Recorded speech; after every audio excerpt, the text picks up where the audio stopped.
Hi, I'm Justin Boyd. And I feel bad for Drake May. I'm Tristan Jones, and I too have been victimized by Aaron Rodgers' rule as New York Jets quarterback. We will talk about that. And we are the Watchers in the Basement. Welcome to the Watchers in the Basement, and welcome to Watchers Football Weekly, a podcast within a podcast, and a podcast that's all about the pigskin. Today we are here to discuss Week 5 of the NFL season. Let's get right to it. Guys, last week we talked about how bad Thursday Night Football has been. And I think it's apropos that this week we start off talking about the Thursday night game because for the first time in a long time, certainly in the Amazon Prime era, the Thursday night game was amazing. Exciting game. Kirk Cousins threw for 509 yards as the Falcons beat the Bucs in overtime 36-30. Frank, I'll go to you first.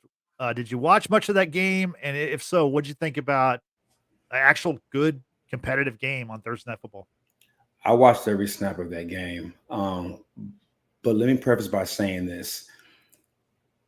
The ratings were great. People loved it. That's the equivalent of like a kid skipping school on like the 8 a.m. Class every fucking week. And then the 1 week that he does go to class, he gets an A on a pop quiz. And it's like, see, I told you, I told you I know my shit. That's what Thursday Night Football is for the NFL. Yeah. 90% of these games are terrible. But the one time it hits for the first time in like 4 or 5 seasons, like the league is like, see, I told you this Thursday Night Football shit can work. I still hate Thursday Night Football. This was an exception, not the rule. It just, you had two teams who are fighting for supremacy in the NFC South division, and they were just going at it. Like, I don't think a team punted in the first half, if I remember correctly. Like, they were going at it. Like, one quarterback had 500 yards passing, the other one had damn near 400. So, I loved it, but I'm not gonna hold my breath and think that's gonna be a standard moving forward. Yeah. No, the NFL is like, no, see, we told you you'd watch regardless of what we put on. So like, NFL is not basing this off any standard of quality. It's like, hey, this football's on. You're gonna watch. Let's do it. I'm hoping. I like having like these intra-division games on Thursdays. If we're gonna have Thursday games, like at least have it mean something. So we get Niners Seahawks this Thursday. So yeah, fingers crossed on that. I just want a good, entertaining game.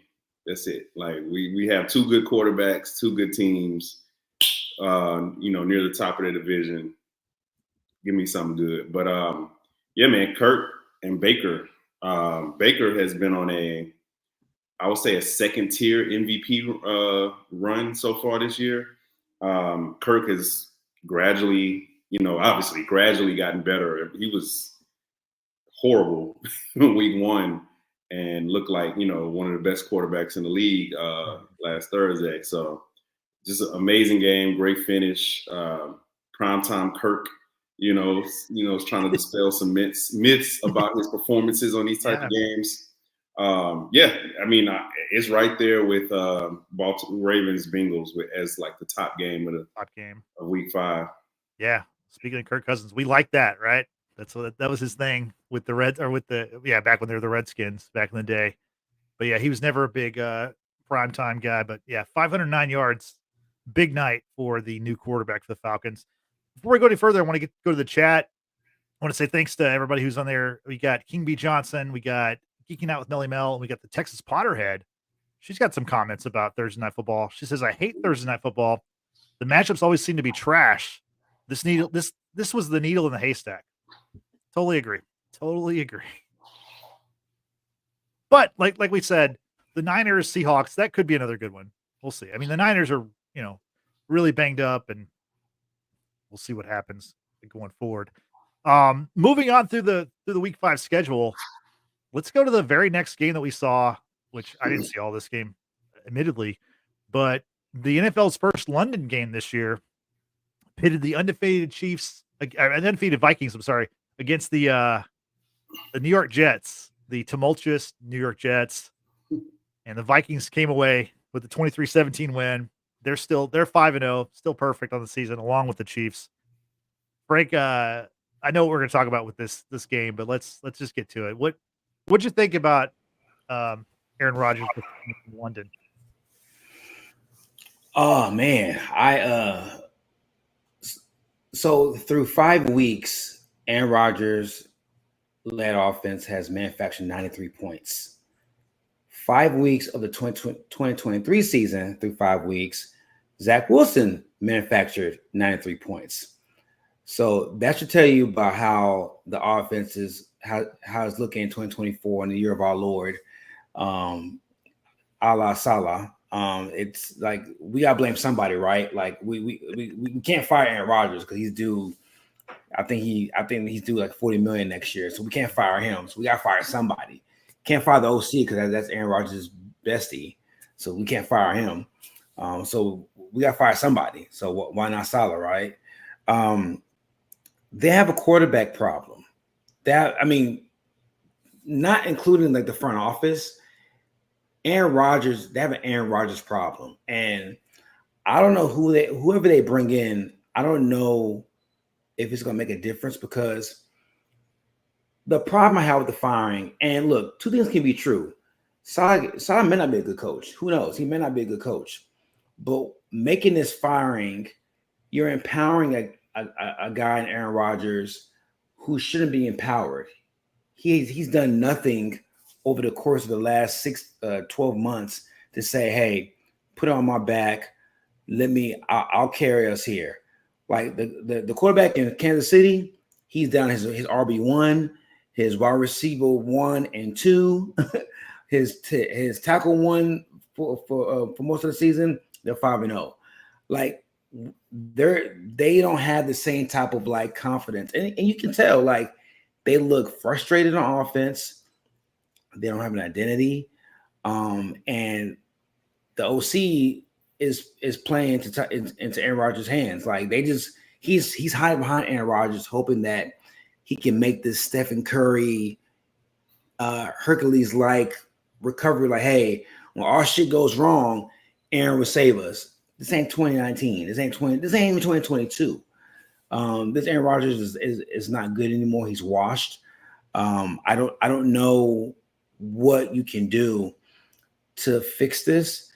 And in the history of NFL franchises, in the 100+ year of the NFL, when has it ever been a good idea to fire your head coach in the middle of the season, 5 weeks into the season, and say, you know what, that's going to fix our problem. Let's get the playoffs now. Like, that's like in the history of firing coaches in the middle of the season, hasn't ever been a positive side. Except for one, I'm sorry. The 2019 Oakland Raiders, when they fired Gruden from off the field stuff and they made the playoffs as a wild card. That's really the only time that firing happened in the middle of the season where a team benefited, rallied, and was able to get the playoffs. And on top of that, they're a game back. It's not like they're 3 games back or 0-3. Like the Buffalo Bills lost. Miami's 2-3. You're right there. Like what improvement in the coaching department can you make to make up the difference of what you already had with Robert Saleh? I think worse than that is they have an OC problem, along with the Aaron Rodgers problem, and I think the OC problem and the Aaron Rodgers problem go hand in hand.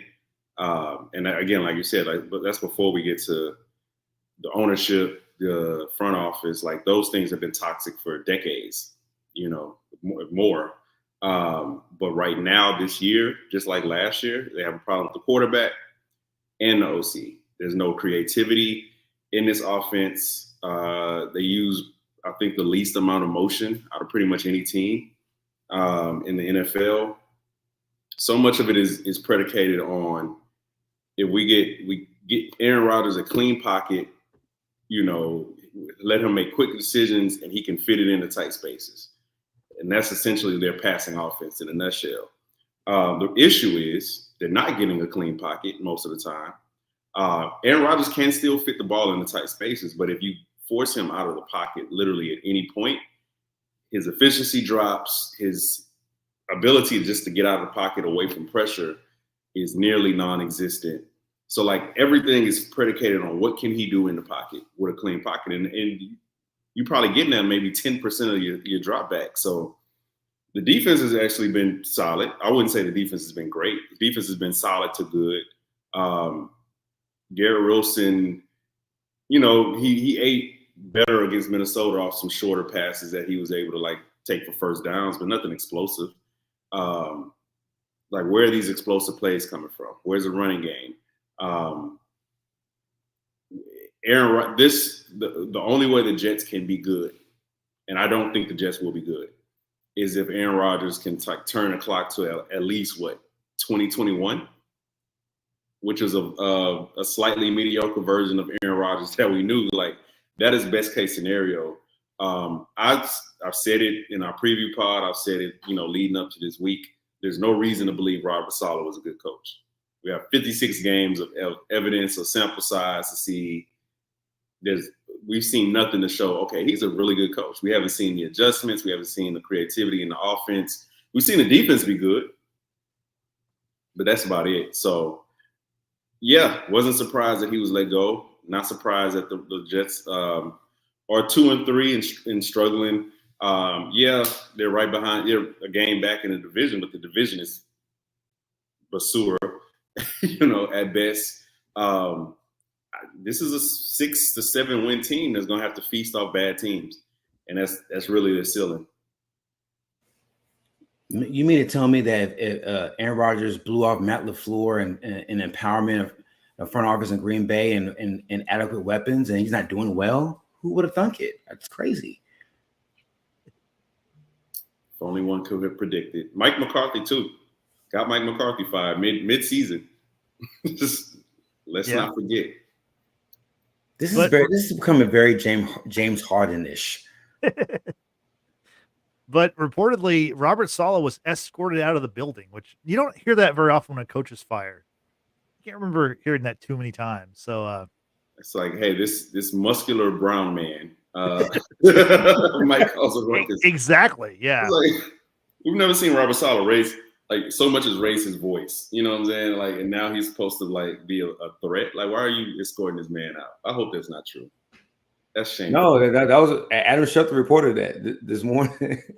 I hope it's an exaggeration or something that is even for the Jets, who have been the laughingstock for 40 years. We could probably go back further than that.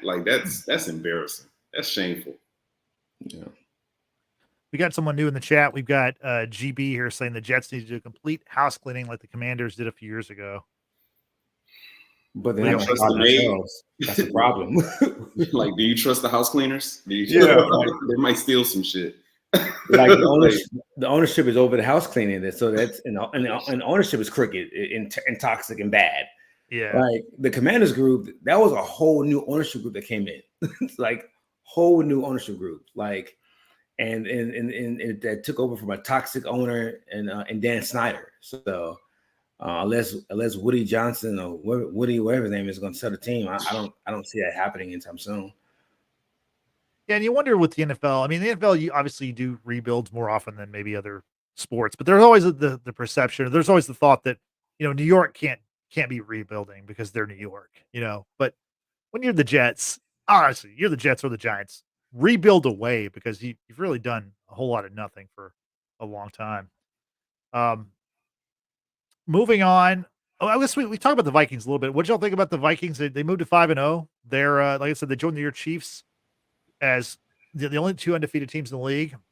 Interestingly enough, both of those teams are on a bye next week. So kind of funny the way the schedule kind of works out sometimes. But Frank, what'd you see how the Vikings in their game in London? That was O'Connell's worst play call game of the season. He was trying his best to expose Sam Darnold. He was trying his best. There was some unnecessary deep shots in that game that I didn't understand. There was no talking about creativity. He just got away from the play action, moving off the edge a little bit, quick slants, quick passing game. Just because there was a part in that game where Darnold looked uncomfortable. He was off, and a lot of times to get a quarterback back going in rhythm is quick throws.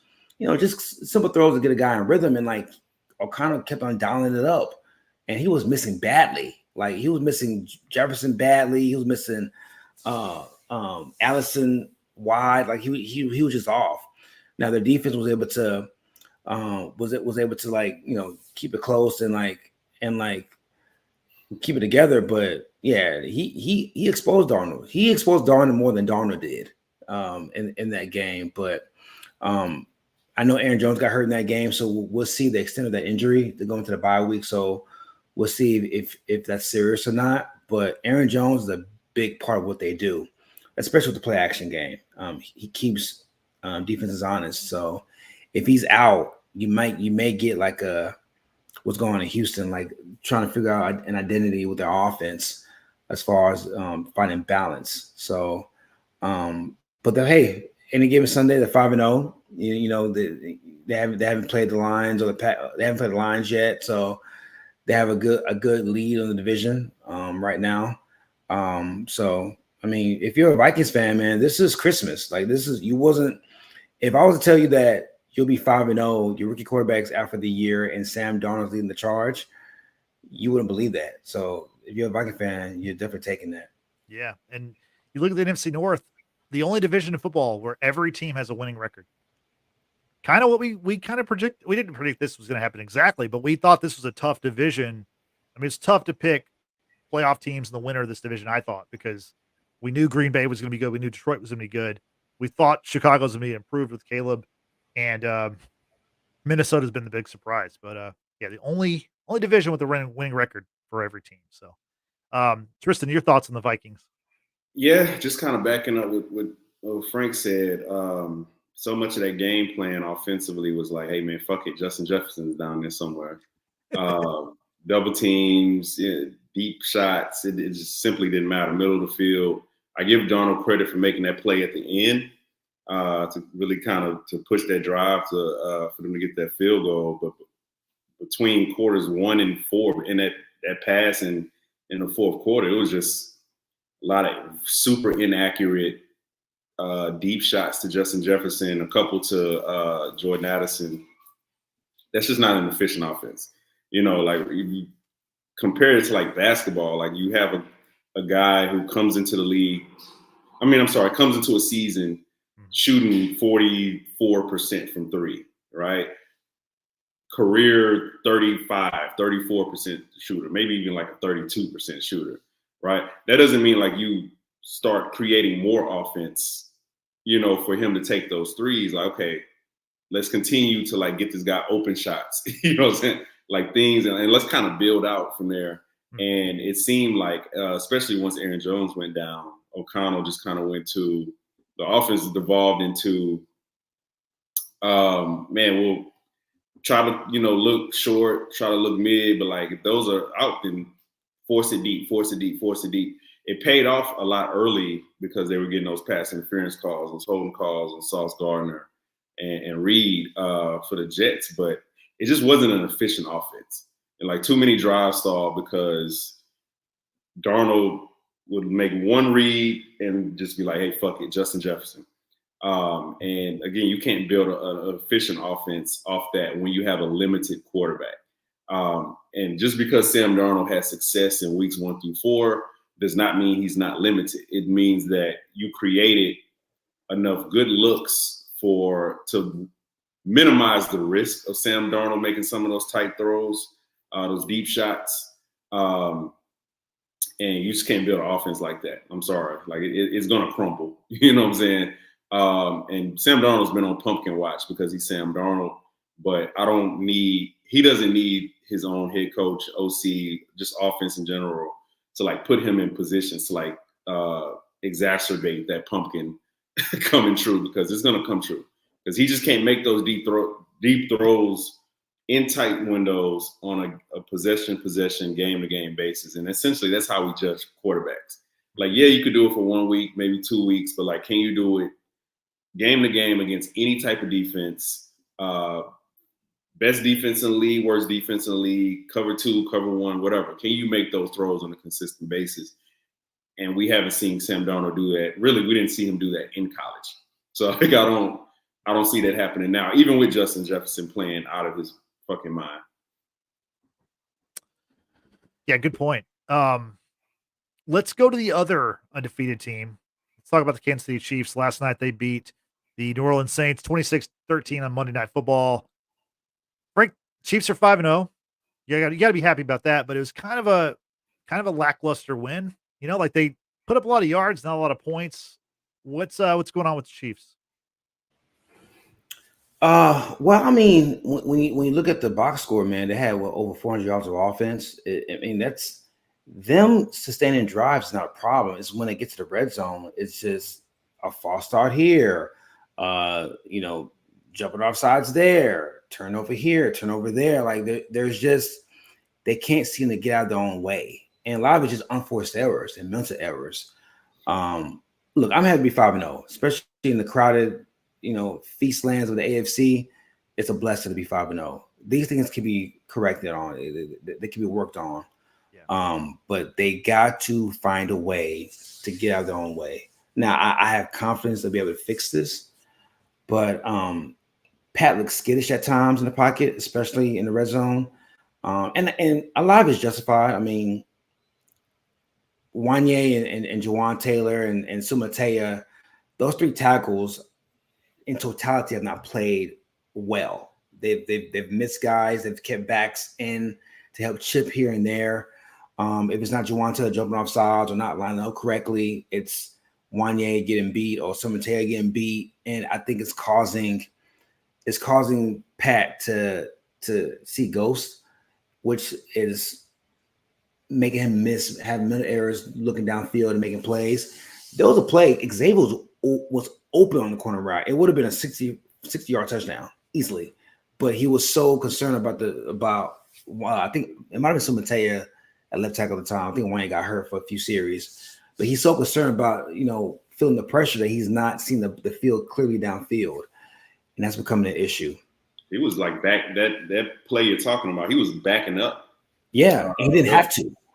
I don't know how much he didn't have to, but there was some pressure coming like in up the middle, and he backed up, but he could have made that throw. Like he would force that throw. In 2019, he's forcing that throw. Even 2021, he's backing up and hitting that corner route to Worthy.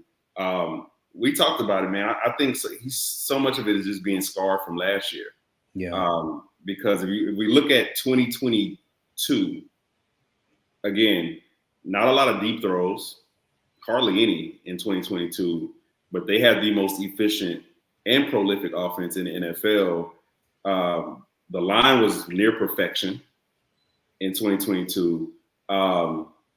They had just enough run game, and they just continuously moved the sticks. Not a lot of penalties. Like that was one of the best offenses that we've seen in years without the deep threat.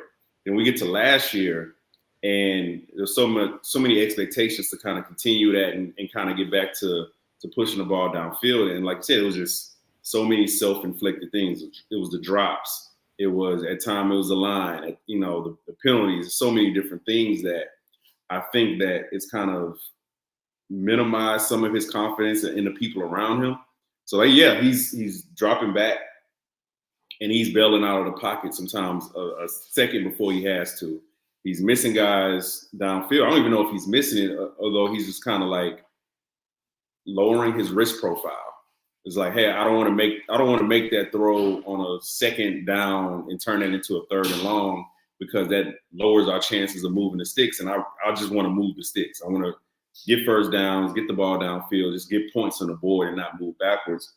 And I think there's a couple of remedies. One, they need help on the outside, right? They need, especially in the red zone. You have guys on big targets. I think a Justin Ross, if he's playing and his head is in the game and he knows where the fuck he's supposed to be at, Justin Ross makes the play that Juju essentially let turn into an interception. Like he's a bigger target. He can catch it, bring it down. It's harder for a defender to kind of get his arm in there and knock it out. And I think Pat just needs to a degree, just say, fuck it. Let them shits rip. Let them rip to Worthy. I think he started to do that more in the second half. He just let some shit rip. Hey, one-on-one, I'm throwing it, right? Got a pass interference call on one of them. One kind of like sailed a little bit on the sideline, but you just got to say, fuck it, man. Let it rip.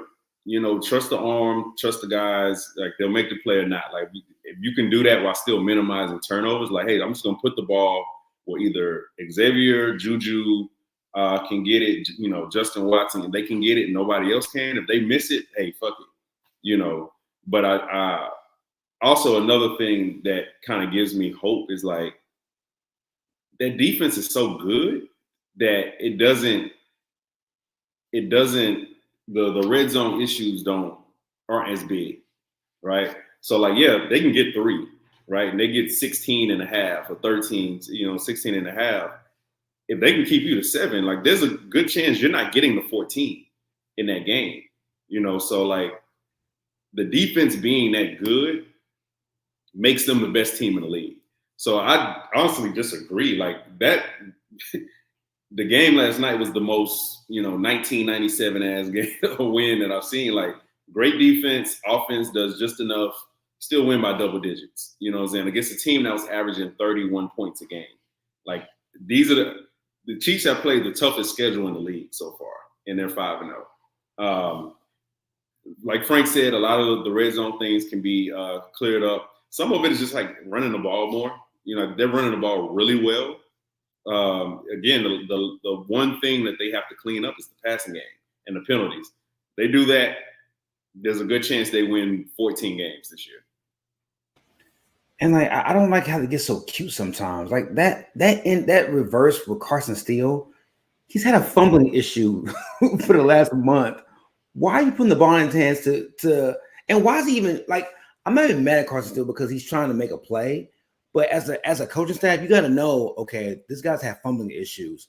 Let's not put him in a high difficulty play to where he has to toss the ball on a reverse and do it with somebody in his face. Like, just run the ball. Like, they had 39 runs and 39 passes, the epitome of balance.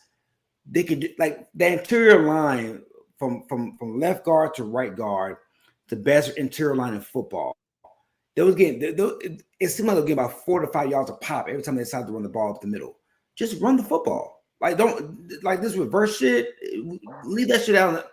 Leave that shit out. Like, don't do that. Just keep it simple. And they unleashed a new personnel. They had 4 tight ends at one point, and they were getting space. They were getting targets in space with those 4 tight ends. And I think it's just the wizardry of Andy Reid of just finding ways to like create space and opportunity for the passing game.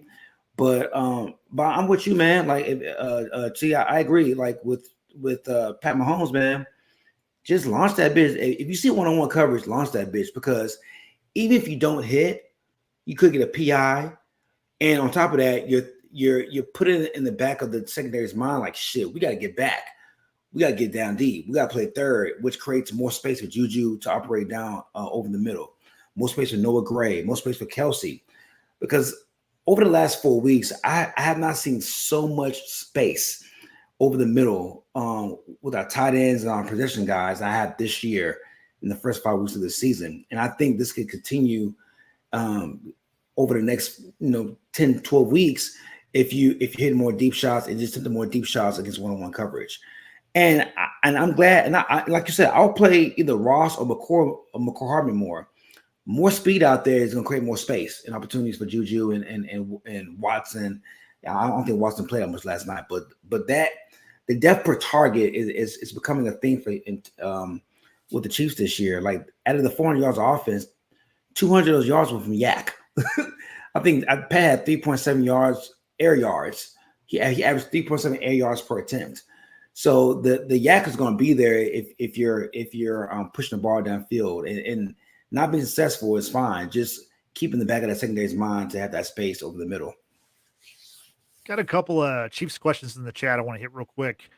What do y'all think about this? GB's asking about, should they send a first to the Raiders for Devontae Adams? Obviously, the Raiders division rival with the Chiefs. Tristan, you want to take this one? What do you think about? Would you like to have Devontae Adams with the Chiefs? Yeah, I mean, just throwing some ice cream with it. Oh, hell yeah, I want some Devontae Adams. I think using the word rival is, the word rival is doing a lot of work there. They're a divisional occupant. At one point, they were rivals. I mean, but I say that because we've talked about it. Like the Chiefs and the Raiders are not on the same timeline. If I'm the Raiders, I think the conventional wisdom is you don't trade a guy within your division. Yeah. Because why? Like I want to drain my division rival of resources like that they might need when my team is back up, you know what I'm saying, and more in a comparable level with them. And like the Raiders are not like they're winning some games here, but like nobody thinks they're going to win more than 6 games. Nobody thinks they're going to compete for the playoffs. Right. And you're going to trade Devontae anyway, so like get the resources. Yeah, get the best deal. Yeah, I mean, the Chiefs are going to make the playoffs and probably make it to a championship game or Super Bowl. Yeah, without Devontae Adams. So like you're not really doing anything but like depriving yourself of some things, some resources, some draft picks, things that you could use later. Like, man, like worry about your team until you're up. Like, don't worry about Kevin Durant told CJ McCollum, like, hey man, don't worry about what's going on at the top of the league, fam. Right. Like stay where you are. And hey, if the Chiefs are making the best deal, then your obligation to your fans, to your team, to the future of your franchise is to make the best deal. Yeah, and I think the Chiefs are willing to make the best deal. Do it, please. And then I'm gonna oh my God, block me. Watchers Football Weekly people, like block me. Okay. But yeah, I want Devontae Adams. I honestly been calling for Devontae Adams since last year. So I want Devontae Adams. Let's make that happen. Okay. The other question, Frank, I want to get your thoughts on it from the Texas Potterhead. As Chiefs fans, are y'all over the Swiftie obsession? Have y'all shaken it off or shook it off? I know the song "Shake It Off." I'm trying to do a play on words. I'm just not doing it. Hey man, as long as we're winning, they can play "Shake It Off" during a commercial break. I'm not tripping. It don't bother me. Like we're winning, so like if we weren't winning, if we was 2-3 like the Jets, something like that, I'll probably be annoyed. But I'm fine with it. I have no problem with the fanfare. I can name maybe 2 Taylor Swift songs. Even with the Taylor Swift mania that's been going on, I can't name more than 2 songs from her. So it's fine with me. I won't lie and say I can't name more than 2. I could rattle off albums, deep cuts. Yeah, go ahead. Mine is my favorite, my shit, man. You are the best thing ever. Taylor got some shits, man. Now we'll say this to go back to the Devontae conversation. Yeah. I would love to have Devontae. I would love it. But here's the only thing the only problem I have with that. I don't want to give up a first. The reason being, if you give up a first, how do you keep him next year? He's owed 40-something million. It's not guaranteed, of course, but it's like you're pretty much, is he going to take less? Like you have to like talk to Devontae and his agent and figure something out and like put something pen to paper like, hey, if we trade for you, we gotta work out a team friendly deal because you got Chris Jones on the contract. You already moved Pat Mahomes money to next year. You still got to think about Trey Smith, McDuffie's coming up. So I'm thinking about the money moving forward. Like now, if you just come up with giving up a pick and then like just worry about this year and that's it for 3-peat, I can see a point. But like, I want this shit to keep on going. I'm thinking about 4 or 5 more of these things, if possible, 26, 27. Now, a trade that I would love, I think that's a lot more realistic, is for Amari Cooper. And we can give up a third. We have 2 thirds because we got third from our L'Jarius Sneed trade. If you can give up a third for Amari Cooper, who's owed like $1.2 million this year, the Browns already worked out his contract, and you could possibly resign for next year. To me, that's more doable. He's younger. I mean, he's not. I'm not saying he's a better fit, but cap wise, I think he will be a possible long-term answer, even for when Rashid gets back sometime mid-season if he's not suspended.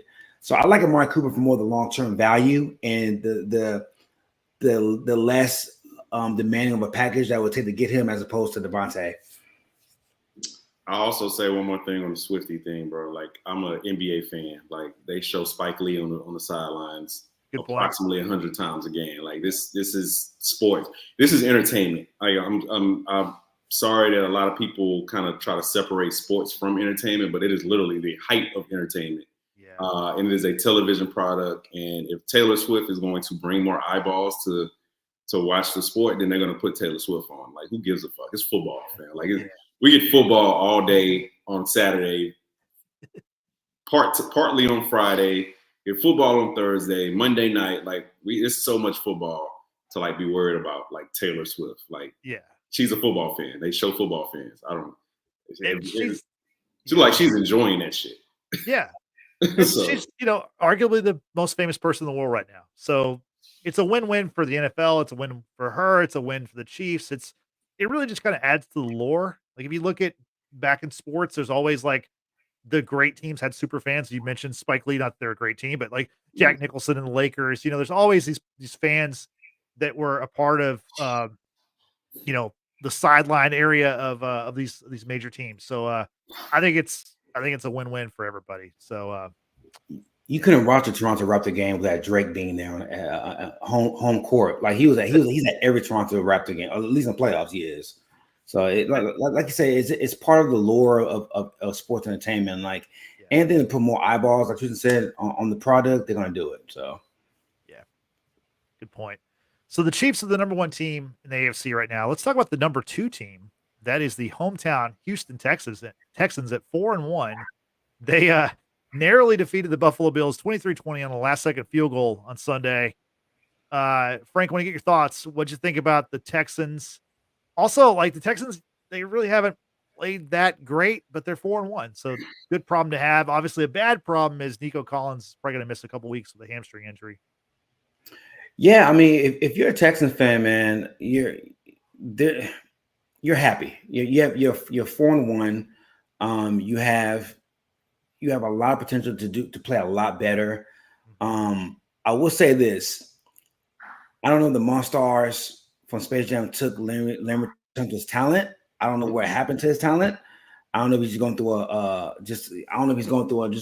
the yips, but he looks like Jawan Taylor. It looked like Jawan Taylor has on Larry Tunsil mask, and we unmasked him, and it was Jawan Taylor or some lesser tackle. I don't know what's going on with him, but they need him to be on top of his all-pro level game that he once was on.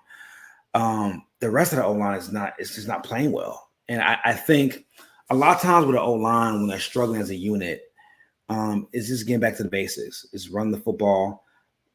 All O-linemen love to run block. That's what's in the rhythm for those guys, is run blocking and blowing guys off the line. And they're not doing that right now because the mixing's not there. And the mixing thing is concerning because he practiced 10 days ago and he's been scratched for 2 games since then. So something tells me that ankle or whatever he's dealing with is way more serious than what they lead on, because he's not coming. They haven't made any reports about him coming back. And the reporters asked DeMeco Ryans today, "Hey, when's he coming back?" And DeMeco pretty much said, "I don't know." So that's a concern if you're the Texans. If Mixon's not back, that just puts more pressure on Stroud, which puts much more pressure on the O-line. And now you're out Nico Collins for a hamstring could be a month, 3 weeks, 5 weeks, who knows. I feel like the offense, at least the passing game wise, they still have enough weapons with Tank Dell and Diggs, and they still have enough weapons in the passing game. It's more so of the running game and trying to get back to play action, things of that nature. That game was strange to me. I don't know what the Bills were thinking. They pulled a Dolphins. Like, Josh Allen was knocked out. He did not look right. He was discombobulated. He didn't know where he was at. They gave him smelling salt. He went into the tent.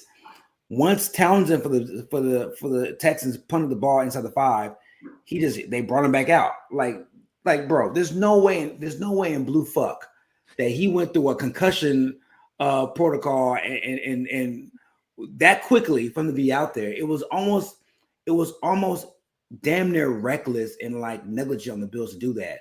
After you had a player, Damar Hamlin, who almost died a couple years ago, for you to do that to your quarterback, it's asinine.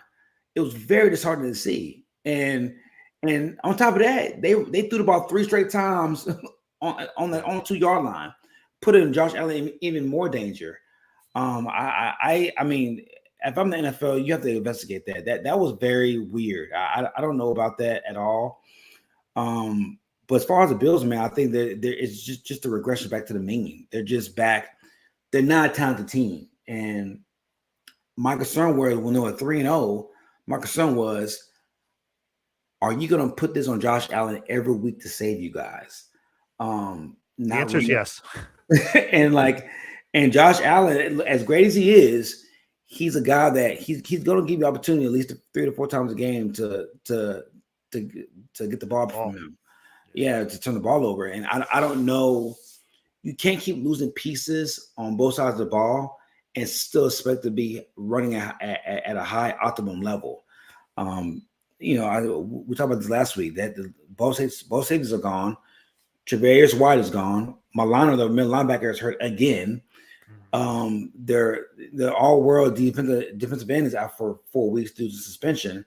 They're leading his next guy up, and now it's like they damn near get into practice squad guys, just trying to fill positions on the field, and it's not sustainable. You gotta make a move. You gotta be able to get pieces and make a move, because this is not gonna be sustainable.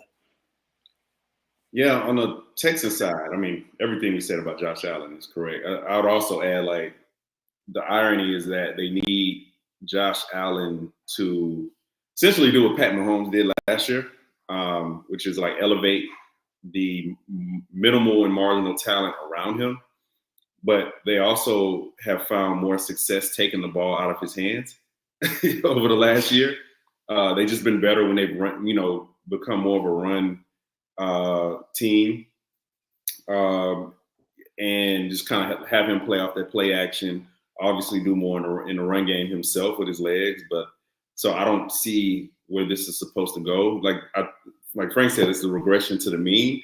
I think we all had them going to the playoffs, but like we expected Josh Allen to be awesome with his legs and to make enough plays passing wise. But that receiving core is worse than I thought it would be before the season. Like just on the outside, they can't get separation, and Josh Allen's not accurate enough to like throw those guys open. If those guys are open, he'll find them. He can find them on some quick routes, and like Keon Coleman got that touchdown. Most of that was all yak.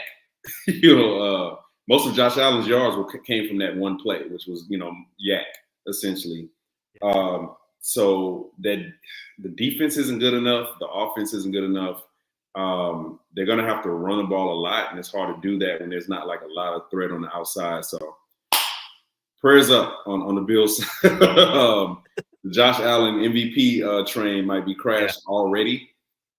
And that was one of the worst games I've seen him play. It's one of the worst games any starting quarterback who's thrown the ball more than 25 times has had, like ever. On the Texans side, same thing. CJ, you're without your number one, your wide receiver number one. Tank Dell is still kind of on the mend. Like it's CJ and Stephon, really, with a average at best running game. They're gonna have to depend on it. I hate bringing Mahomes up into every conversation, but it's what he did last year was so instructive, because it's really the blueprint for having a great to elite quarterback and still finding ways to win when you have marginal talent around him, at least on the outside in your skill positions. Josh Allen, CJ Stroud for the time being until Nico Collins gets back. They're all going to have to watch tape on Mahomes last year. How can you be efficient while still, keeping an eye out at least for like those big plays, whenever they present themselves. But a lot of those big plays, especially with more teams running this too high shell, are going to be few and far in between. So like can you be efficient in the margins? Can you just keep the chains moving? You know, like on a consistent basis in order to win games. But like that's the way they're going to have to go because teams are going to adjust. They're going to put more.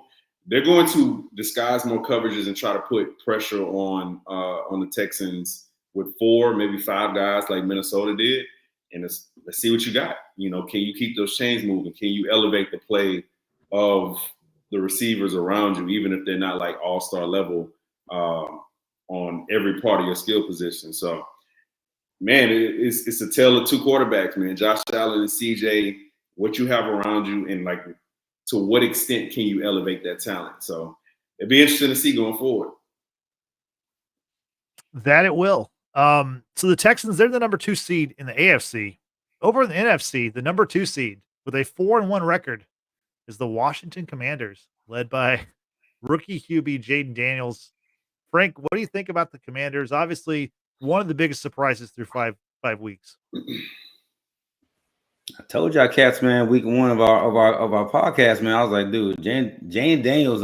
He was the second half of the LSU run last year sold it for me. Like the maturity that kid showed all throughout of that season last year, the ability to make throws in a run, the ability to be accurate. Like it's crazy how like there are so many inaccurate quarterbacks in the NFL to where like when I start seeing accurate quarterbacks, I'm like just smitten. Like I'm smitten watching him throw the football. Like it's almost incredibly beautiful to watch how accurate and the level to make anticipatory throws on the run at that is and he's over the last 2 weeks he's done something that too has made a big difference. He's avoiding the big hit.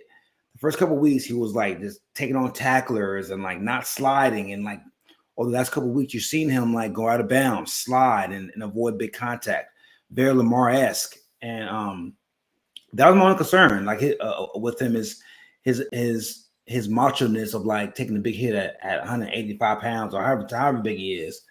But no, man, like the offense is going to get better. That's the scary thing. It's going to get better. Like him and Terry McLaurin are still trying to work out that connection. Once that connection is on point, bro, it's a fucking wrap. Like it's like offensively, they're going to be fine. Brian Robinson is a top 5 back statistically this year.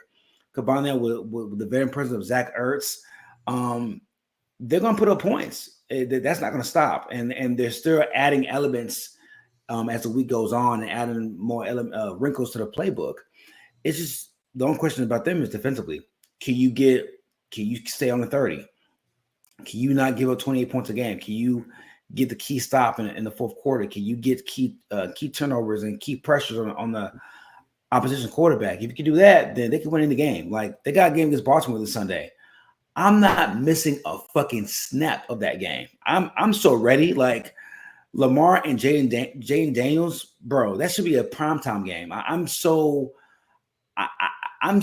ready for that game because I want to see. I know he's going to perform, but that could be another 38-42 type of game. Like I don't think either defense is that good. That could be one of those teams, one of those games where who has the ball last wins. But I feel more confident about Washington sustaining this than I do Minnesota sustaining what they have only because of the quarterback. That's been the difference. And he's going to get better. That's the scary thing. Like he's 5 games into his pro career. Yeah. Bro, when Thanksgiving comes around, nigga, he's going to be, bro. In 5 more weeks, he's going to be even better. That's a scary thing about this kid. Like I'm so ready to see his development going to December and seeing what more they add to that playbook.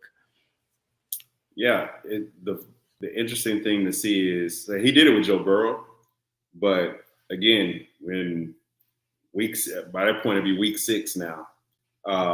Tape is out on you. Like you're not sneaking up on anybody. Can you go toe to toe? Can you keep up consistent drives? Keep getting points because Baltimore is going to put up points. Like you're not going to. I don't see Baltimore, especially against that defense, going 4 possessions in a row without scoring, or 2 possessions in a row without 3 and outs or 1 or 2 first downs. So you're going to be like really efficient offensively, while also upping your risk profile for those big plays because Lamar's gonna make big plays.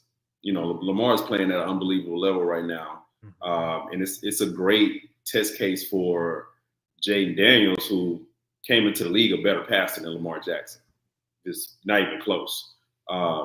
So yeah, man, that Washington every week. I'm like, man, I promise you, I was staring at my phone before we got on that preview pod, and I'm like, man, I want to pick Washington. I want to go Washington, and I bitched out, and I'll never forgive myself for that, man.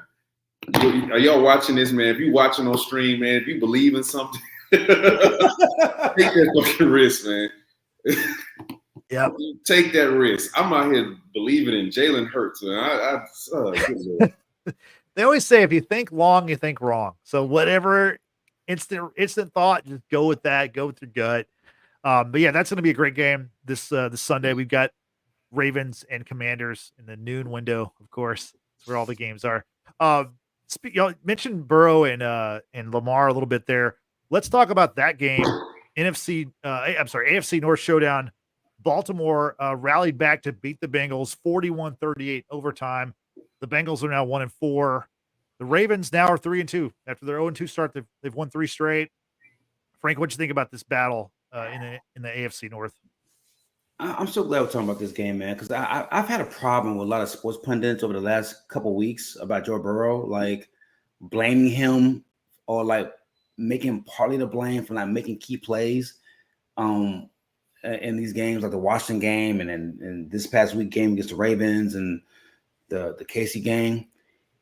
He's on pace for 5,000 yards and 45 touchdown passes at a 70% completion clip. You know what's also on pace? The Cincinnati Bengals defense has given up 400 yards of offense 3 of the last 5 weeks.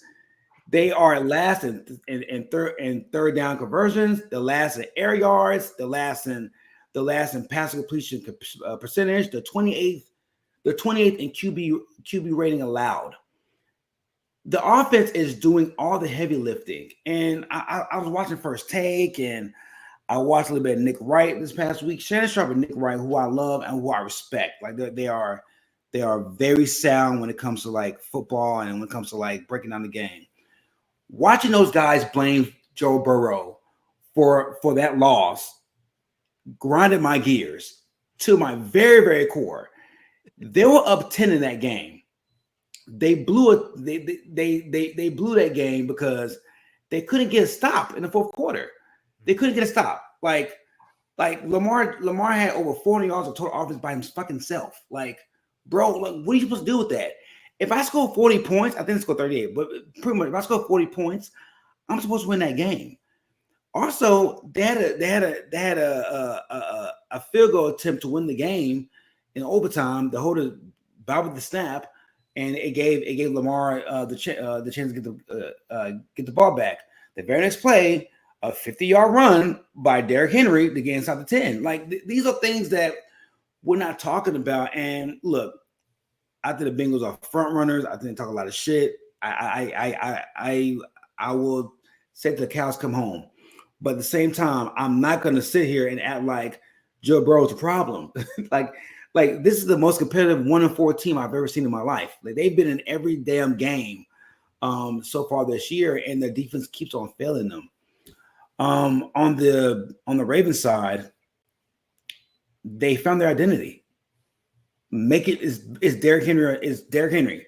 That should be your lead dog. Like I think Todd Monken and the offensive play caller was trying to like make Lamar the star, and like again the Pat Mahomes thing. Lamar needs to do a little bit less for his offense to be more.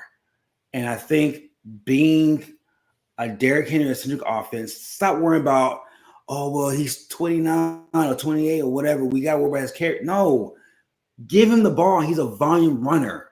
He needs carries. That's how he gets in the rhythm. That's how he wears defenses down. And finally, another element the Ravens are starting to add now is throwing the ball to Derrick Henry. He's one of the better guys, pass catchers when the ball's in his hands going downhill. He's still explosive. He's still a guy that can rip off a 50-yard run on yak at any point in time. And I think the Ravens are now starting to understand, like, we got to make this a more Derrick Henry-centric offense for us to really see our potential and get to where we need to go, because them running the football is going to keep that defense off the field. That defense is not as good as it was in past years. They're giving up a lot of big plays, especially in the secondary. They're not getting a push up front. And I think running the football is going to help aid all elements of that, all three elements for the Ravens moving forward. I'll offer a little pushback on the Joe Burrow. I think Joe Burrow has been amazing this season. I also think that against the Patriots, he wasn't good. I think we can agree on that. Against the Chiefs, he had an opportunity late with the ball in his hands to like make something happen. Didn't make it happen. That doesn't negate how good he was throughout the entire game. But that, again, it's a small data point. Like, had an opportunity right there to take the lead, win that game, gave up a sack, had a fumble return for a touchdown.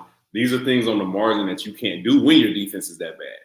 You know what I'm saying? Like, yeah, the 400 yards, the touchdowns, beautiful. If you're not making the plays at the end, that doesn't mean you're the problem per se, but in that particular moment, you're not the solution. Against the Ravens, again, ball in his hand, threw that pick. That pick was pretty much detrimental. Come on, man. Jamar Chase gave up on that route, though, bro. We can't put all that on Burrow. I'm not putting it all on Burrow. I'm not putting it all on Burrow. He was not the sole problem, even in that interception. But he also was not the solution on that play. Like, what you want me to say? Like, did you score or not? Did you, with the ball in your hands, did you make the right play to push the ball downfield to go win that game, or did you not? We can analyze every single interception. Again, I totally agree. It wasn't the worst thrown ball, but it also wasn't the best placed ball either. Even if he didn't give up on that route, like that was not the best throw in that moment. And they needed that. They didn't come through on that. It does not negate how great he was before that. That does not mean Joe Burrow was the sole reason. I think he's, out of all the problems that they have, he's literally the at the bottom of that list. But you also got to be in those moments. You have to make those plays, or you're not going to win, right? And you're already one in whatever the fuck. So like the margin for error is at this point this thin. So like, go somewhere else with the ball. You know what I'm saying? Eat that play, but you can't throw an interception in that moment. You know what I'm saying? Like that, if it's 50-50, Burrow and the receiver's fault, that's 50% too much on Burrow. You know what I'm saying? Like, it's simply, we can't go backwards in that. I don't think it was 50-50 though. Jamar literally just gave up running the route. He half-assed the slant. Like it was a spot throw inside, and like the corner was playing outside leverage. So the slant was open. He just didn't run the route all the way. Recognize that and throw a better ball, fam. Like, what you want me to tell you? Lose the game? Like, what do you want me to say? Hey, accept it and lose. No, like, throw a better ball, go somewhere else with it. Like, you got football, especially in NFL, is zero sum. I mean, all sports, but especially in football, it's zero sum. Did you make the right play? Was it executed? Did you win? Did you lose? And then we can start looking at, okay, yeah, he gave up on that route. There's something to work on, but like, no, do something else, right? Because you're 1-3. Now you're 1-4. And historically, your season's over. So it was just going by historical standards. So like, you can't make that mistake. Sorry, I don't know what to tell you. Like, don't make $60 million a year. Like, that's what I'm going to say. Is the hair the problem though? Is it the bleached hair? Is that what's causing the problem? Well, the bleached hair was the problem, but it's grown out to a point where it looks like manageable now. At first, he looked like Slim Shady, you know what I'm saying, in the stand video. And that was a problem. I'm never believing in a guy with that type of haircut. It's grown out to the point where it looks, more right, less Backstreet Boyish, you know what I'm saying, and more, I don't know, late 2000s, early 2010s, alt rock-ish. I can deal with that. I can definitely deal with that. We can't go with the damn near the fade with the frosted tips. Like, come on, that's not the Nick Carter. You know what I'm saying? We can't do that shit. I was gonna say Nick Carter too. We can't do that at all. As far as the Ravens go, I agree with everything. Like they found an identity. And they're going to have to be consistent with their identity because that defense can't stop a nosebleed. That secondary is bad. It's really bad. And it's not being talked about enough because Lamar's played out his mind. Derrick Henry's played really well. And their offense is moving in these last 3 games. But their defense is going to be a problem. There's only one team in the AFC that I'm worried about, and it's the 1-4 team. That's literally the only AFC team that I'm worried about. I think Baltimore will be really good up until, it's time for that defense to step up or Lamar to step up. And I haven't seen either one of them consistently do that in January for me to believe in them. So we're kind of getting toward the end of the pod here, but I want to mention we talked about Trevor Lawrence quite a bit this season, not for any good reason, but the Jaguars did get their first win of the season, 37-34 over the Colts, led by Joe Flacco, who Flacco had a pretty good game. Frank, any thoughts you want to share about the Jaguars getting in the win column? Ooh, boy, they tried their best to get that game away. They tried their best, boy. Boy, they were, ooh, man. Coach might not be long for this world, man. He may be sitting in a Fox booth pretty soon. That I don't know what's up with these coaches, man. Like managing these games, man. It's like they put these players in harm's way a lot to like harm themselves and in lieu of the team. Like the coach can't stop the run.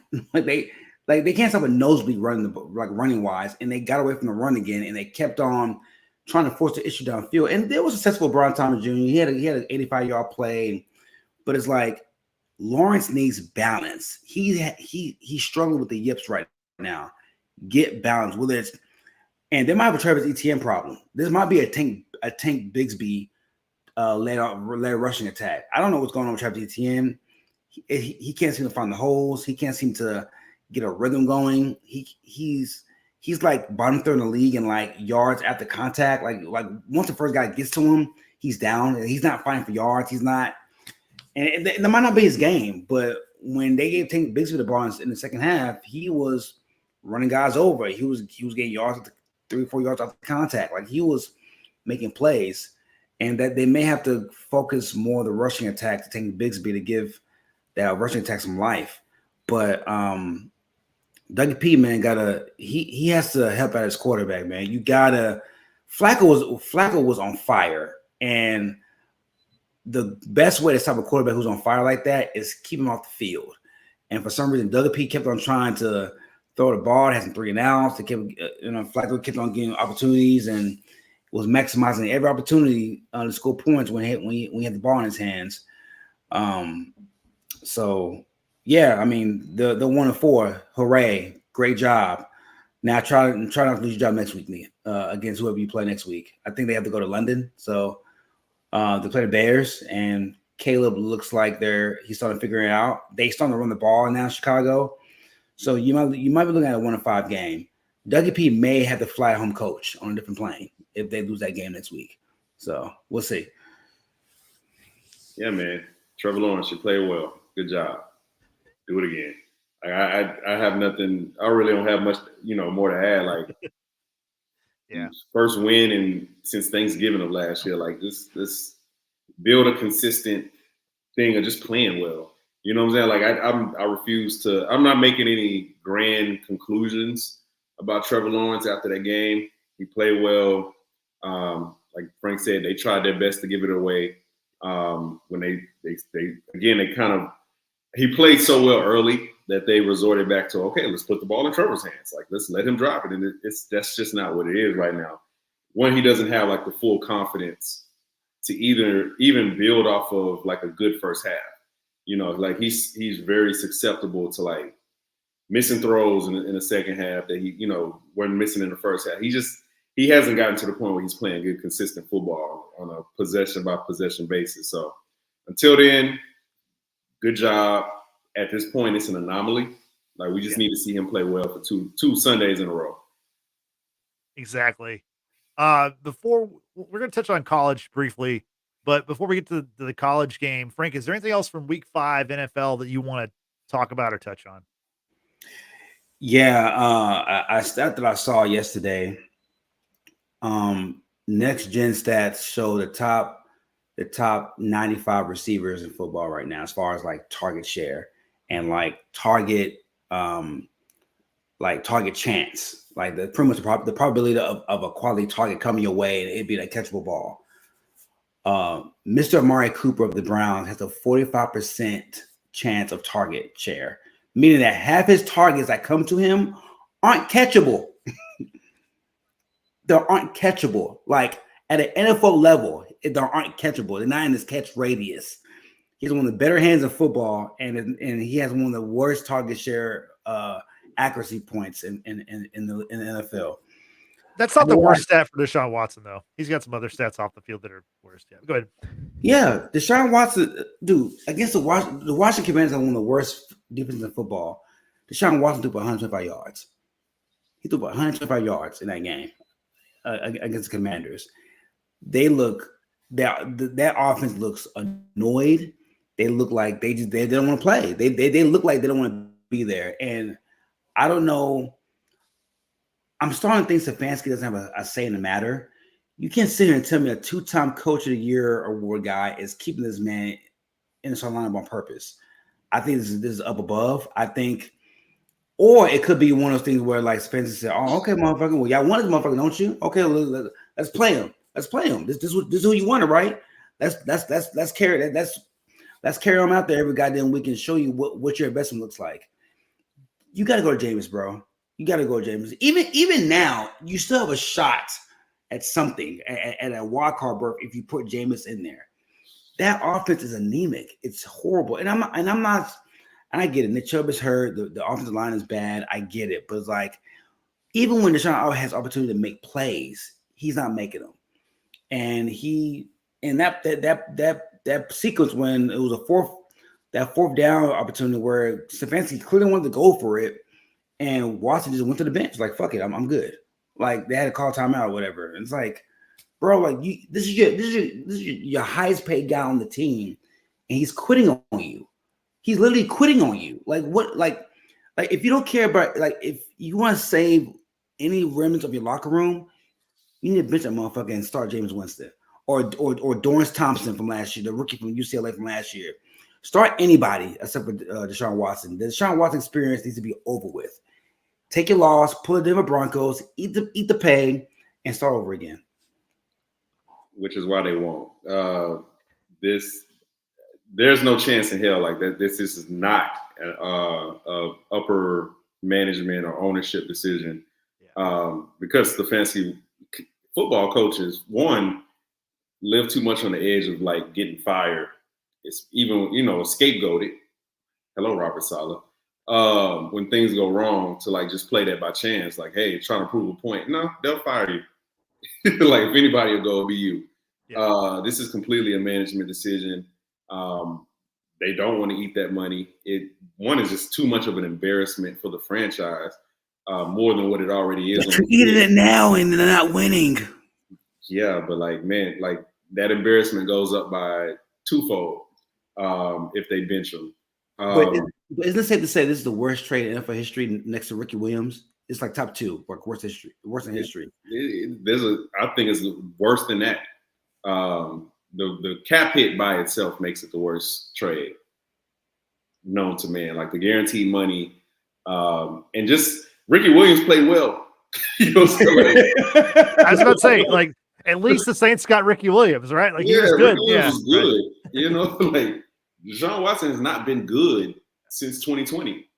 Like we're coming up on 5 years now. So another thing I wanted to talk about from this week, like Frank mentioned it a little bit, but like Caleb Williams every week is getting better. He's looking like a number 1 pick. And it's great to see the top 2 picks, young quarterbacks, less young for Jaden Daniels, but young quarterbacks like Jaden Daniels, his brain is fully developed. As a rookie, like just balling out, just getting better and seeing, the Bears finally be, like Frank said, running the ball, putting Caleb in a position to succeed, and not just kind of assuming that his natural talent was just going to win out. Like that's just not how this league works.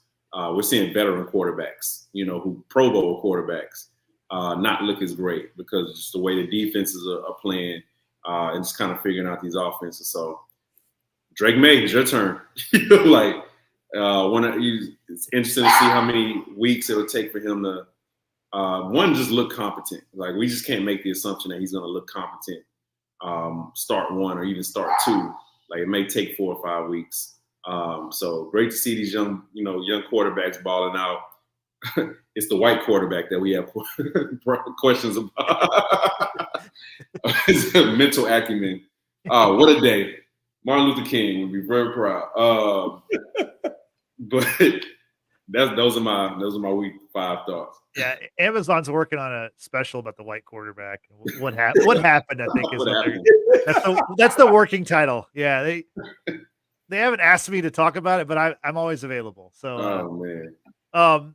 My final thing for the week is I want to point this out because early this season, I believe it was week 1, the New York Giants, they lost a game because their field goal kicker got hurt and they had no one else to kick field goals apparently on their whole team. Well, and the New York Giants are they're pretty much trash, right? They're perennially a joke along with the Jets.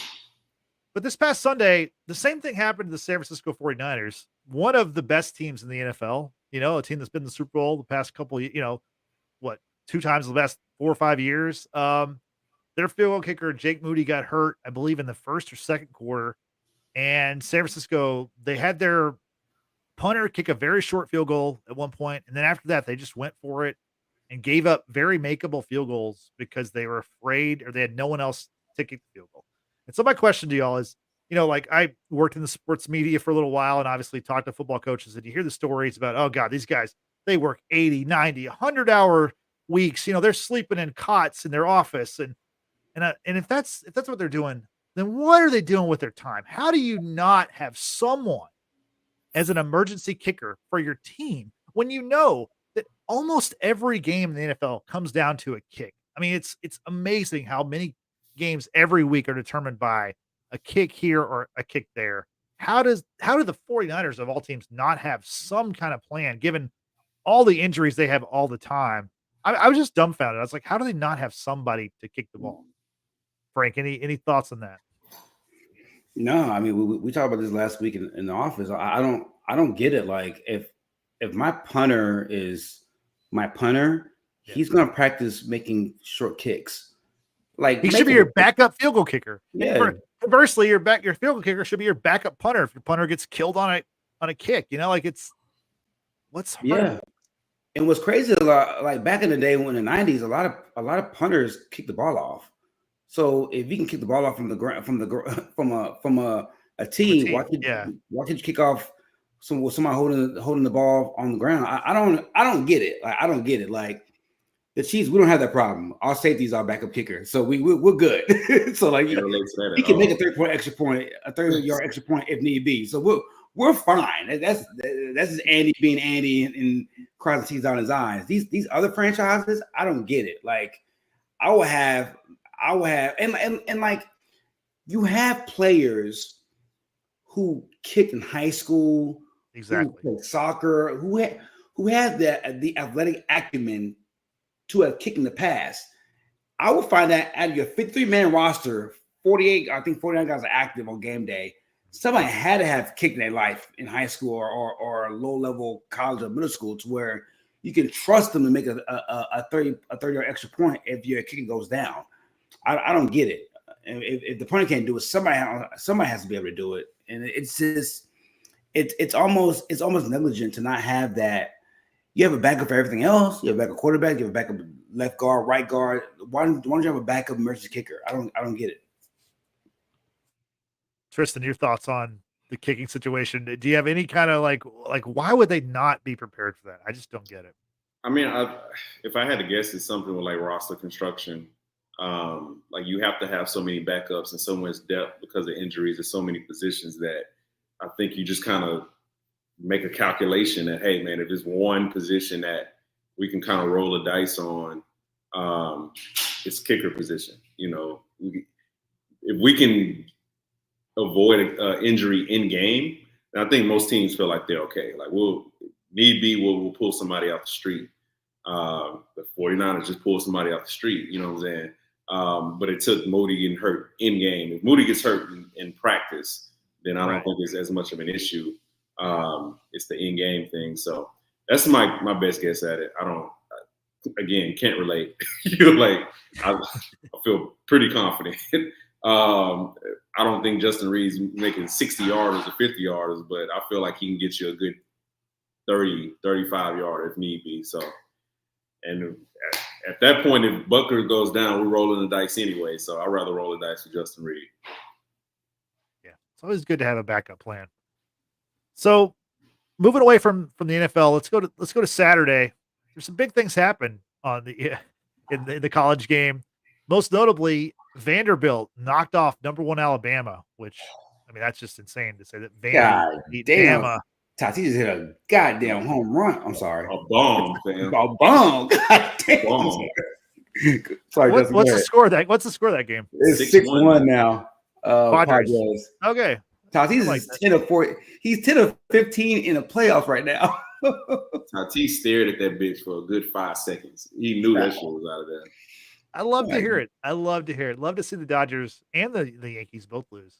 By the way, the Royals, one of their best players is a guy named Yuli Gurriel, who was with the Astros for a long time, who should still be with the Astros. But Legend. you had to roll the dice on that 2020 MVP Jose Abreu, because that 2020 season was 60 games of the best baseball you've ever seen. So you got to go for, if you got a chance to sign that guy who's almost the same age as Yuli Gurriel and can't field or run, you got to do it. So great move by the Astros, who did not pick up a win in the postseason this year. Back to football, back to college football to be exact. Let's talk about Vanderbilt knocking off #1 Alabama, and also in the SEC, #4 Tennessee lost to Arkansas. Frank, what's your take on the SEC or just college football? Wasn't a whole lot else going on, but those are some big upsets. Yeah, a lot of upsets, man. I watched Paul Feinbaum on Monday, and the Kalen DeBoer slander was real with him. First off, he started by saying, "Yeah, he's no Nick Saban, motherfucker. No one's Nick Saban. Like, he's the best coach ever. To compare."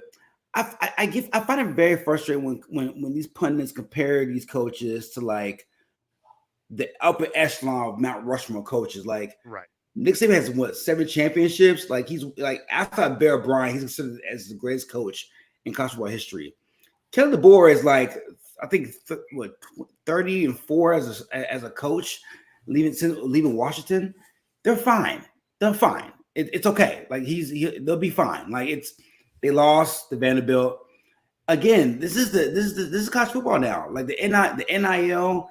Players moving around, these teams don't have continuity anymore. These guys are moving around left and right, different programs, it's nothing. Case in point, the right guard, Bama's right guard, is in the portal. He went to the portal yesterday. They're 4-1. What are we doing as a look? I'm always going to be for player movement and players getting their just due, especially when you're putting your body and lives on the line. But a lot of these players are getting very ridiculous now of not going through the grind of a season. It's okay to fail sometimes. This is not like the BCS from 10 years ago. 1 loss ruined your season. There's going to be a 3-loss SEC team in the playoffs. There's going to be a 3-loss SEC. That's going to happen. Whether it's Georgia or Bama, one team's going to lose 3 games and be in the playoffs as a top 12 team. And I think players are so wishy-washy now when it comes to success, when it comes to not wanting to face adversity. This is kind of the board's first year. He beat Georgia the week before last, even though it was kind of shaky at the end, but he beat the #1 team. He lost to Vanderbilt, a team they haven't lost to in 40 years or whatever. I get it, but you're 4-1. It's okay. You're fine. Vanderbilt, man, they're a good team. It's not like Vanderbilt's 1-4. They lost a nail biter to Virginia at the beginning of the season. Paya, the quarterback, he's good. He'll get a training camp opportunity whenever he comes out. Like, he's a good quarterback. They have talent. They had like they've been running over folks all year long. They have a really good team. Vanderbilt's good. Kentucky's good. You know what I'm saying? South Carolina's good. Like, the SEC bottom feeders are not bottom feeders anymore. Like, they're competent teams. And like, so like these games 10 years ago where the Bamas and LSU was beating up on the Vanderbilts of the world, the Kentuckys of the world. Kentucky gave Georgia a scare 3 weeks ago. In Kentucky, they held Georgia to 13 points. Like, the talent is becoming more even dispersed now. These guys are leaving and playing a program so they can play right away and put up stats to go to the NFL. So, it was a shocking loss, but you know they'll be okay. I have nothing to add except, like, I hope y'all listen to like the infamous legend on Paul Feinbaum, his show. Like, the guy, like, he just goes on these 6-7 minute rants, and he went on one of the most epic rants known to man. Just Bama, like, I don't know, you might have done that all in Washington, but this is Bama. Like, this. You talking about Caleb Boy wearing T-shirts on? I need you to send me that, Tristan. I need you to send me that. I put it in the group chat earlier. I'll resend it. He was like, talked about him wearing T-shirts on the sideline. It's shit, like he went off. It was a classic one. For me, I appreciate the fact that, and I know this will never happen. Like, Alabama is a different place, but Alabama fans at some point have to come to the realization, like, the SEC is just simply too talented, and you're gonna have to, like, learn to, one way or another, deal with the reality that, like, hey, you're gonna have some 2 to 3 loss seasons. Like, this is what it is. You know, Georgia could have won that game. Georgia could have came back and won that game. You lost to Texas last year. Like, these things are no longer anomalies. Vandy, yes, that's still an anomaly. Like, my guy Legend, that was really the gist of his rant was like, hey man, you can't lose to Vandy. Like, nobody loses to Vandy. But like, the only 2 Alabama coaches who have consistently gotten this thing done, maybe the 2 greatest college football coaches of all time. Bro, you know, that's all I'm saying. That's literally it. You know, and that's it. So yeah, that's my college football thing. That rant was classic. Roll damn Tide, right? Roll damn Tide, man. So Frank, you mentioned the NIL, and we have a question here from the Texas Spotterhead. She's asking, would love to hear y'all's thoughts on the NIL in general. What do you think? What do y'all think about it? Frank, I'll let you start off. I love it, man, because, like, again, like, college football makes billions, not millions, billions off these kids. Like, it's the number 2 sport in our country. Exactly. Like, it's our soccer. Like, it's our, like, it's college football rules. Like, it's regional, but it's one of those things where it's super regional to where it generates so much money from TV contracts. So like these kids gotta get paid something. And look, people talk about, oh, well, to get a scholarship. That $40,000 scholarship a year does not equate to the $3 billion that CBS signed to the SEC, or the $2 billion that ESPN signed to the SEC slot, the 6:30 slot on Saturdays. Like, they're making hand over fist on TV contracts, merchandise, jersey sales, concessions, parking, all of that to watch 18 to 21-year-old kids kill themselves for glory.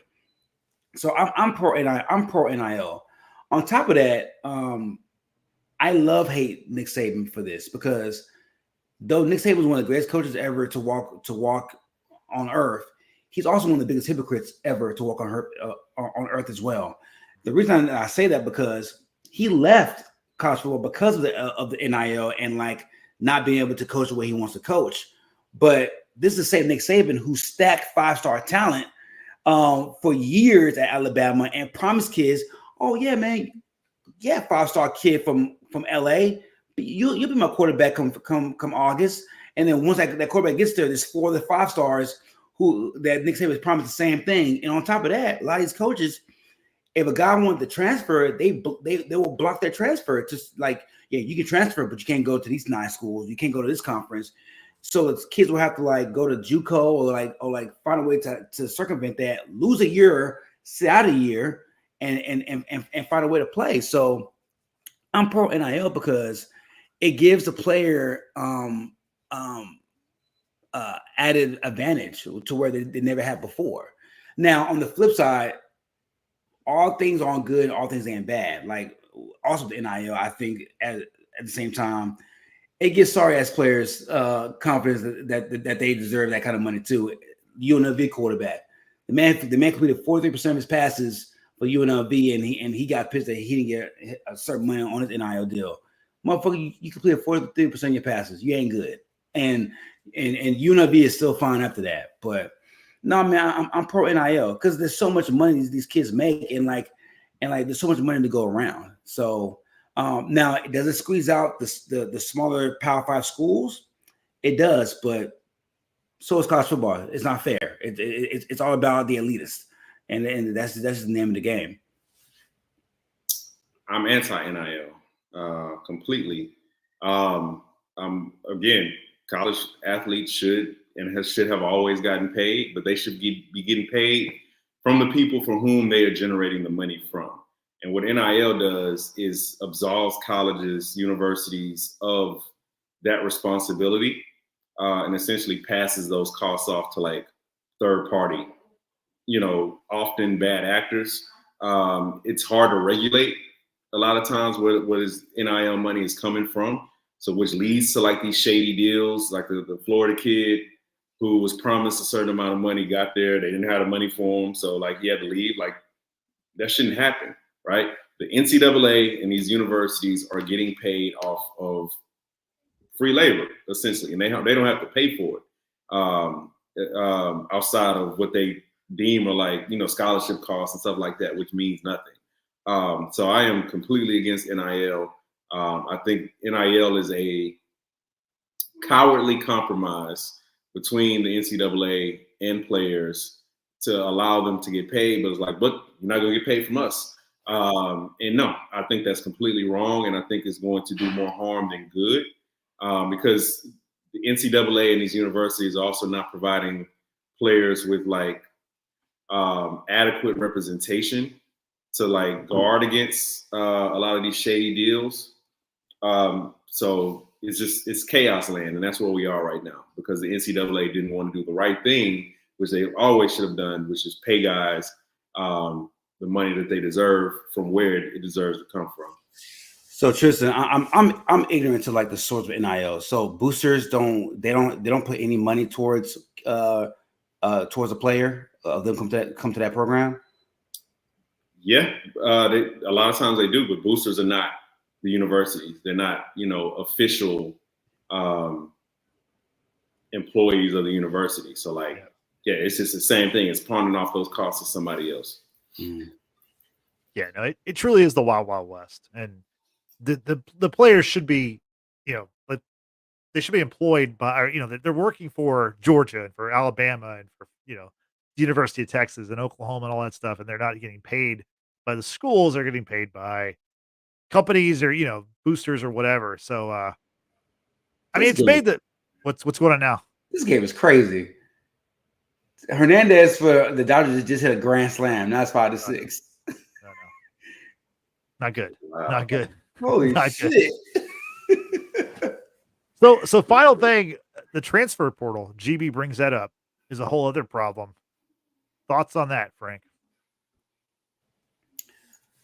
Well, this is the thing with the transfer portal.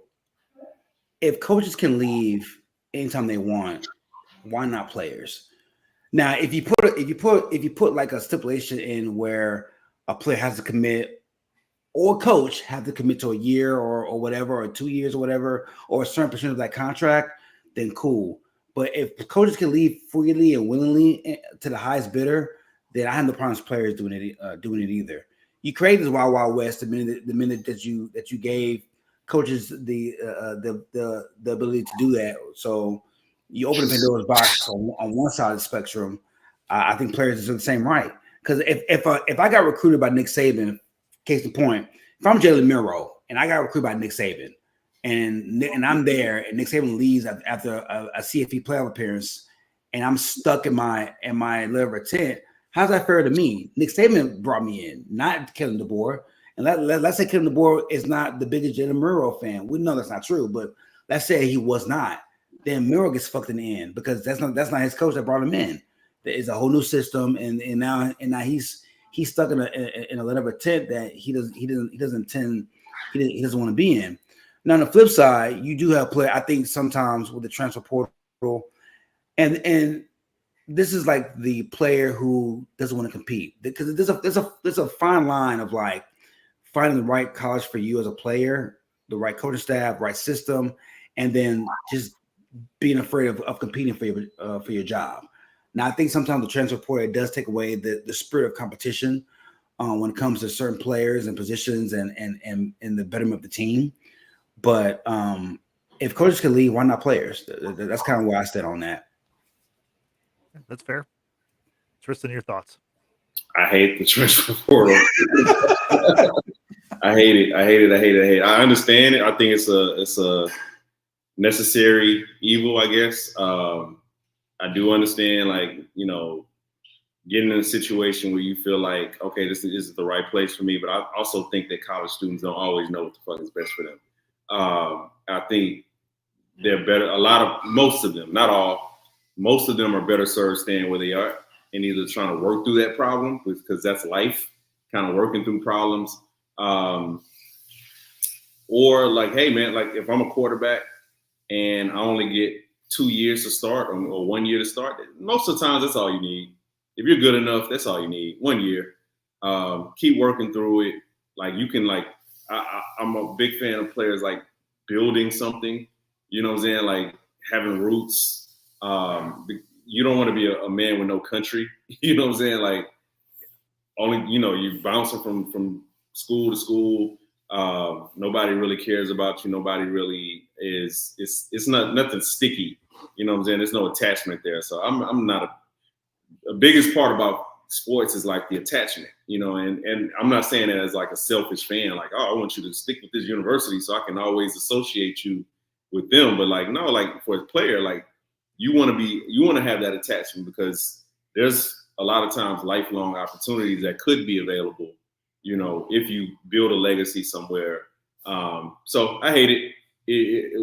That was, the conference realignments and stuff like this.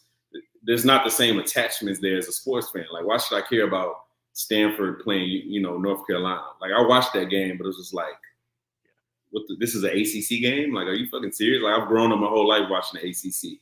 Like, Stanford and North Carolina should not play in a conference, game. So, hate it all. Only thing I like about college football is the actual, like, football. Everything else, hate it, can't stand it. It's pretty great the video game's back, though. I haven't played the video game, but I've seen, a lot of people are enjoying it. I think I'll play it eventually, but yeah, that's the one good thing. I don't care about the game either. Like, okay, wow. Like, it's just like, why should I care? You know what I'm saying? Like the thing that made it good in 2003 was like, oh, I care. Like I care about these teams. I care about these rivalries. Care about these conferences. I don't care about none of that shit anymore because none of it means anything. Yeah, no, I mean that's. Frank mentioned earlier, college football is very regional, but it's going to be less regional now when you have Stanford taking on North Carolina, or, like USC is playing Minnesota in the Big Ten. Like that doesn't make sense, but that's the world we live in. I mean, it's just going to be like one big super conference. It's going to be like the NFL Junior, I guess, is ultimately probably what they'll try to have, like a super league for college football, which they kind of already have with the SEC, but it'll just continue to expand. Good stuff this week. Not only did we talk about games, but some good topics. And we appreciate everybody who joined us in the chat. Thanks for all the great questions. Thanks to King B. Johnson, to Geeking Out with Melly Mel, to Texas Potterhead, and to a new addition to the chat, GB. Appreciate all your comments, all your questions. We enjoyed having you. Hopefully you stick around. And we're here doing the live stream thing here on YouTube. So we're on YouTube. Do the YouTube thing, hit the like button, subscribe to our channel. That helps us out. Leave leave comments leave your comments in the comment section below. We'll check those out too. And hey, we're on audio platforms. You can listen to us on Apple Podcasts and Spotify. So go there, give us a 5-star rating. We appreciate that as well. And of course, you can find us on social media. We're at Watchers Basement. We're on Facebook. We're on Twitter. We're on Threads. We're on Instagram. So find us there and be sure to use the hashtag Watchers Basement. So as we wrapping up here, I want to say we're halfway through this week for the Watchers in the Basement, because last night we did our episode 3 review of the Penguin. Of course, this is Watchers Football Weekly right now. The next episode's tomorrow night. We're doing Joker Filet Adieu, our movie review of that film. And then finally on Thursday, we are hitting you with Agatha episode 5 review. So be sure to subscribe, hit the bell. We get the notifications when we're going live. So we appreciate it. So for Frank and for Tristan, I'm Justin saying thanks for watching. Thanks for listening. We will see you next time. Have a good night. Bye-bye.